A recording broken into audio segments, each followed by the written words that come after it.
Today I'm going to show you how to get started with automating in Zapier step by step so you can build your first workflow with confidence. If you've ever wanted to connect two apps together and save time on repetitive tasks, this is the perfect beginner tutorial for you. By the end, you'll know how to create a Zap, choose a trigger and an action, test it and publish it. And if this tutorial helps you out, make sure to hit that like button and subscribe for more easy software guides just like this one. Alright, let's jump right in. First, go to Zapier in your browser and sign into your account. Once you're on the dashboard, look for the Create button. This is where you begin building a new automation. Click Create and then choose Zap Workflows.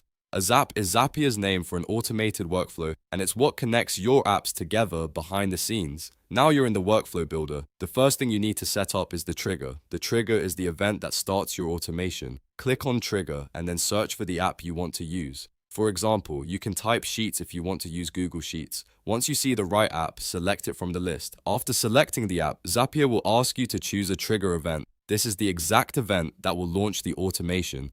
Choose any event that fits your workflow, depending on what you want to happen. For beginners, it's okay to start with a simple option while you learn how the system works. Then log into your account for that app when Zapier asks for permission.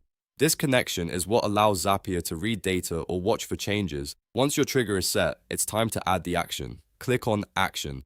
The action is what Zapier does after the trigger happens. In this example, you can search for and select MailChimp or any other app you want to connect. Again, choose an app that matches the task you want to automate. Next, pick an action event. This tells Zapier exactly what to do inside that app. Choose any relevant event that makes sense for your workflow. After that, log into the second account when prompted. This step connects the destination app so Zapier can send data there automatically. Now comes the part where you bring everything together. Click Build It in the top area to continue. Zapier will guide you through the remaining setup and you'll be able to review the details before the automation goes live. This is where you can make sure the trigger and action are working the way you want. Before publishing, always run a test. Click Test, Run, and let Zapier check the workflow. Testing is important because it helps you catch mistakes before the automation starts running for real. If something looks off, you can go back and adjust the settings. If it works correctly, you're ready for the final step.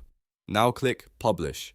That's it. Your Zap is live and your automation is ready to save you time. From this point on, Zapier can handle those repetitive tasks for you in the background, whether that's moving data between apps, sending notifications, or organizing information automatically. If you're brand new to automation, the biggest tip I can give you is to start simple. Build one small workflow first, test it carefully, and then expand from there. Once you understand triggers and actions, you can create much more powerful automations for your business, content creation, or personal productivity. And that's how to get started with automating in Zapier. If this walkthrough helped you, don't forget to like the video and subscribe to the channel for more step-by-step tutorials. Thanks for watching and I'll see you in the next one.